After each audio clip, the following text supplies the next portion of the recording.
За сайн байцгаана уу, намайг Батэрдний Хосвэр гэдэг. Би Монголын спортын корпорацийн гүйцэтгэх захирал байна.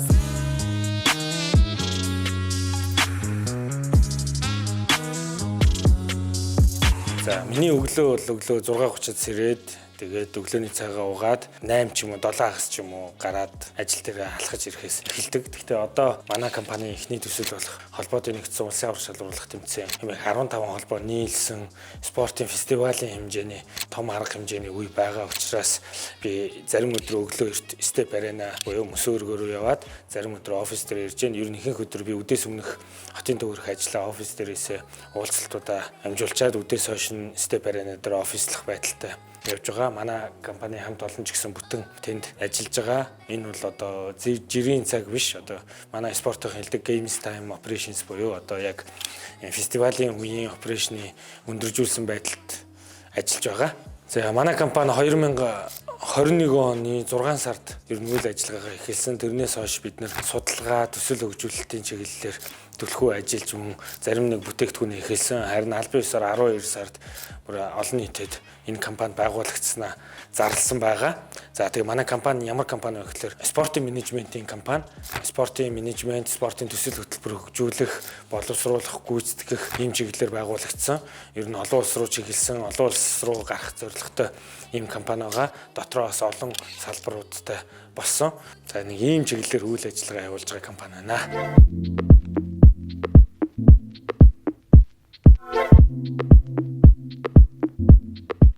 За ингээд би өдөөс өмнө хотын төвөр ажлуудаа амжуулчаад манай хамт олонний төр зур офисж байгаа манай төслийн гол байр болох степ арена дээр хүрэлцэн ирээд байна. Манай компани тэр чигээрээ энэ жилийнхээ хамгийн ихний төстэйг амжилттай болгох гээд бүтэн багаараа ажиллаж байгаа. Энд ер нь нийт 370 гаруй хүний бүрэлдэхүүнтэй энэ төслийг амжилттай болгохын төлөө зүтгэж байгаа. Олон нийтийн хэвлэл мэдээллийн хэрэгслүү, шууд амжуулалтын баг, тайн дурынх ингээд үнэхээр олон хүн гар нийлээд нэг том зүйлийн төлөө Монголдо шинэ жишг тогтоохын төлөө бүх хүчээ дайцсан олон хүн хөлсөө туслуулан зүтгэж байгаа гэдгийг хэлэхэд таатай байна. 21-р зууны хамгийн гол хөдөлгөгч хүч бол блокчейн технологиор байна гэдэгт итгэдэг байгаа.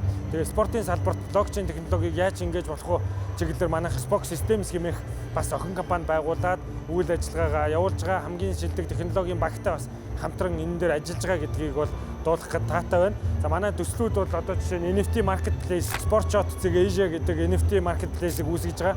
Тамирчид медалаа аваад, өргөмжлөлөө аваад гэрийнхаа сервантны хаанаг болонтой хадгалдаг байсан бол нэмээд одоо NFT дээр өөрийнхөө идэвхжинд үрд блокчейн дээр шивэгдсэн байдалтай хадгалдаг болсон. За ер нь блокчейн дээр суурилсан олон технологийн бас нэг хамгийн гол юм нь крипто валют буюу одоо койны асуудал байгаа. Дэлхийн сайхан болох төсөл гэдэг итгэдэг. Энэндээ салшгүй нэг зүйл нь койн байгаа. За Монголд бол олон койн бий болж байна. Зарим нь алга болж байна, бий болж байна. Тэгэхээр койн бол байх нь тодорхой. Харин энэ дээр хамгийн сайн одоо бүтээгдэхүүнтэй, хамгийн сайн хэрэглээтэй, хамгийн сайн койн шалгарч үлдэнэ гэдэгт боддог. Хуучин бол нэг банк төв банкнаас бүх мөнгөний регуляцийг хийдэг байсан бол одоо тухайн байгууллага, тухайн хувь хүн өөрийн гэсэн валют гаргаад тэрнийхээ регуляцийг яг зах зээлийн зарчмаар хийдэг болсон. Энэ гайхамшигыг одоо бид нэр энэ гайхамшигтай одоо цаг үед амьдарч байна. Энийг хамт эхлүүлж байна гэдэгт бол би итгэдэг байгаа. Coin Hub ч гэсэн бас түүчилээд явж байгаа гэдэгт би бол хувь хүнийхээ үүднээс бол маш сайн итгэж байгаа. За тэгээд миний хувьд бол одоо ингээд өдөржингөө энд ажилтаа байгаа. 11-ийн турш 5,000 хүн байгаа. Зөвхөн манайхтай харилцдаг оролцогч тал гэхэд 45 оролцогч талтай бид нэр ажиллаж байгаа учраас ингээд бүтэн завгүй ажиллаж байна. Тэгээд намайг нэвтрүүлэгтээ урьж оролцуулсан та бүхэндээ баярлалаа. Манай хамт олон цаашдаа спортын салбарт олон зүйл хийхин төлөө хичээх болно.